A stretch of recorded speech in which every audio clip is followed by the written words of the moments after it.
करेंगे यानी सीटों के आवंटन के बारे में भी देख लिया था कि किस प्रकार राज्यसभा के सीटों का आवंटन होता है।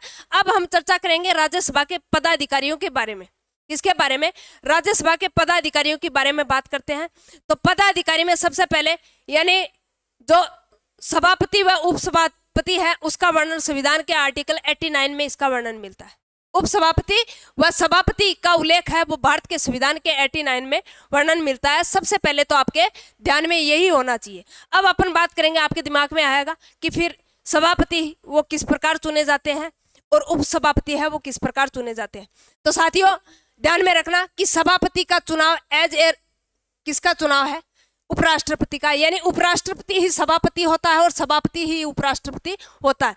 तो आपने उपराष्ट्रपति टॉपिक में अच्छे से पढ़ा था कि उपराष्ट्रपति का चुनाव किस प्रकार होता है और भारत के अंदर उपराष्ट्रपति किस प्रकार बनाया जाता है। और वर्तमान में उपराष्ट्रपति की बात करें तो हमारे झुंझुनू डिस्ट्रिक्ट से कौन है? जगदीप जी धनखड़ हैं। फिर यह कि शपथ इनको कौन दिलाता है? तो सभापति को शपथ कौन दिलाता है? सभापति को शपथ दिलाता है राष्ट्रपति, और उपसभापति को कौन दिलाता है? सभापति दिलाता है।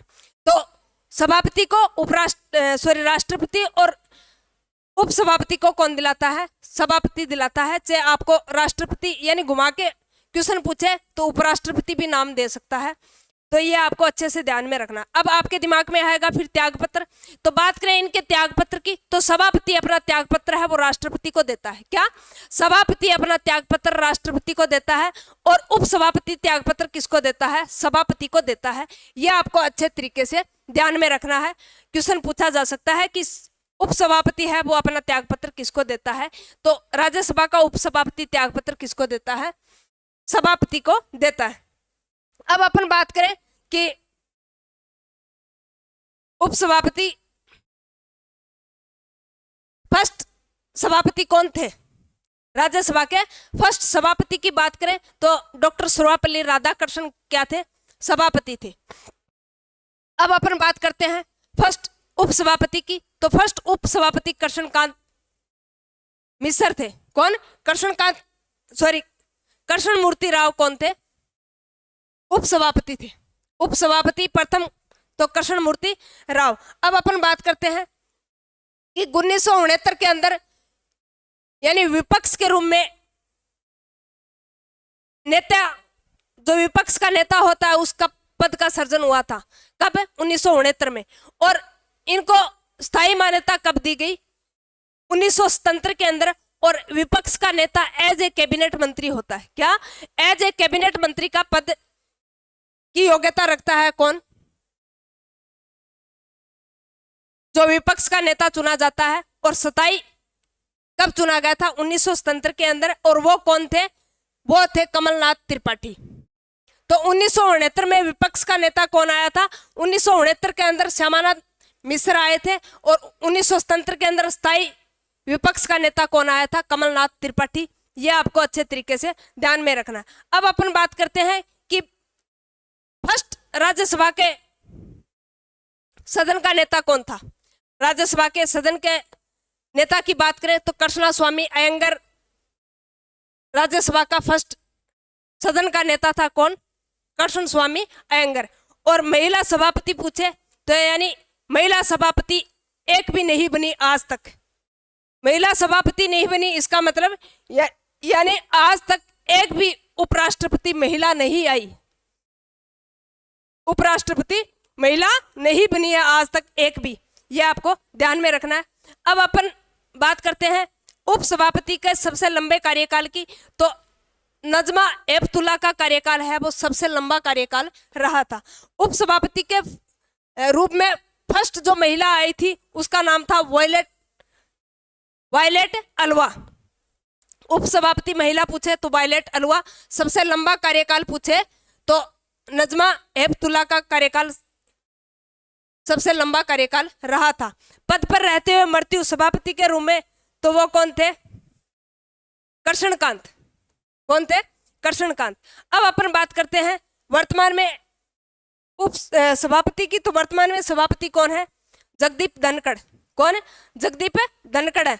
अब अपन बात करते हैं कि वर्तमान में उपसभापति कौन है। फिर तो वर्तमान में उपसभापति की बात करते हैं तो हरिवंश नारायण,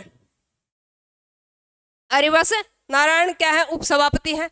अब राज्यसभा के विशेष अधिकार की बात करते हैं कि राज्यसभा के पास कौन से विशेष अधिकार होते हैं। तो राज्यसभा के पास विशेष अधिकार, सबसे पहले एक विशेष अधिकार राज्यसभा के पास होता है कि वो उपराष्ट्रपति को हटाने की प्रोसेस है वो सबसे पहले कौन से सदन के अंदर लाई जाएगी? राज्यसभा के अंदर लाई जाएगी। यह संविधान के आर्टिकल 69 में इसका वर्णन मिलता है कि 69 में यह उल्लेख है कि उपराष्ट्रपति पद के हटाने की पहल है वो राज्यसभा के द्वारा की जाएगी। और दूसरी इसकी विशेष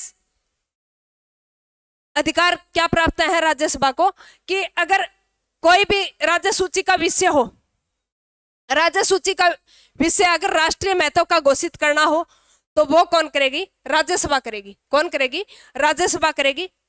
राज्य सूची के विषय को राष्ट्रीय महत्व का घोषित करने का काम किसका होता है? राज्यसभा का होता है।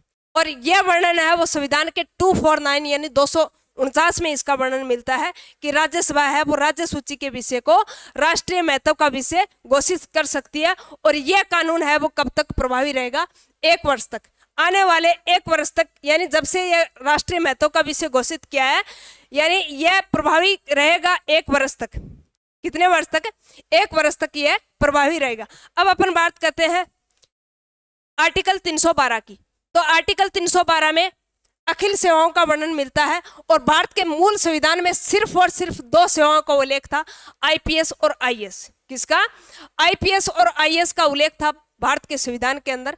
तो क्वेश्चन पूछा जा सकता है कि भारत में मूल संविधान के अंदर कितनी सेवाओं का उल्लेख था? तो सिर्फ और सिर्फ 2, आईएएस और आईपीएस।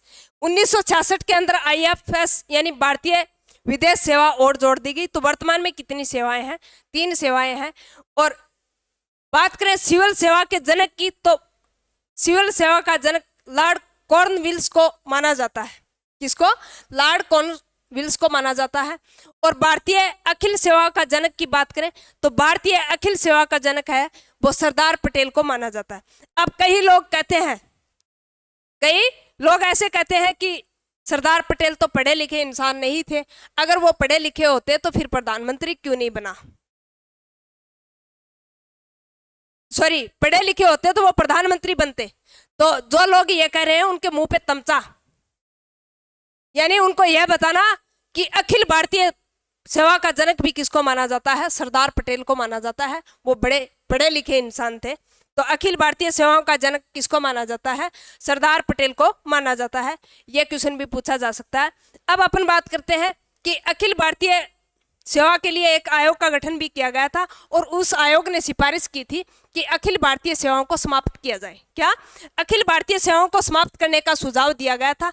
लेकिन अखिल भारतीय सेवा, आपके दिमाग में आएगा कि अखिल भारतीय सेवाओं को फिर समाप्त क्यों कर रहे थे, करने की सिफारिश की। तो अखिल भारतीय सेवाओं को समाप्त करने की सिफारिश इसलिए की गई साथियों, लोगों के या फिर सरकार के दिमाग में यह आया, जो राजमनार आयोग स्थापित किया गया था 1969 के अंदर। कौन सा आयोग? राजमनार आयोग। उन्होंने यह सुझाव दिया था कि अखिल भारतीय सेवाओं को समाप्त कर दिया जाए क्योंकि यह केंद्र व राज्यों के मध्य क्या करती है? गहरी खाई का निर्माण करता है। क्या? गहरी खाई का निर्माण करता है और राज्य और केंद्र के बीच में मनमुटाव का काम करेगा। कौन है? ये जो अखिल भारतीय सेवाएं। क्यों? क्योंकि जो केंद्र सरकार के जो अधिकारी है, आईपीएस है, आईएएस है, वो राज्यों के अंदर नियुक्त किए जाते हैं और राज्यों के अंदर उनकी नियुक्ति दी जाती है। तो यानी वो केंद्र के अधिकारी हैं तो वो अपने मनमर्जी से कार्य करेंगे। क्या? अपने मनमर्जी से कार्य करेंगे। और यही सिफारिश थी राजमनार आयोग की कि यह एक गहरी खाई का निर्माण करते हैं, इसलिए जो अखिल भारतीय सेवाएं हैं इनको समाप्त किया जाए। लेकिन यह सुझाव है वो सरकार के द्वारा मान्य नहीं हुआ और आज भी अखिल भारतीय सेवाएं हैं वो भारत के अंदर शुरू है। जो 3 प्रकार की अखिल भारतीय सेवाएं हैं, आईएएस, आईपीएस और आईएफएस। तो ये आपको अच्छे से ध्यान में रखना। तो क्वेश्चन पूछा जा सकता है कि कौन से आयोग की सिफारिश पे अखिल भारतीय सेवाओं को समाप्त करने का सुझाव दिया गया, तो वो था राजमल्हार आयोग 1969 का। धन्यवाद साथियों। राज्यसभा टॉपिक अपना कंप्लीट होता है। आशा व उम्मीद करते हैं आपको अच्छे से समझ में आया होगा। धन्यवाद।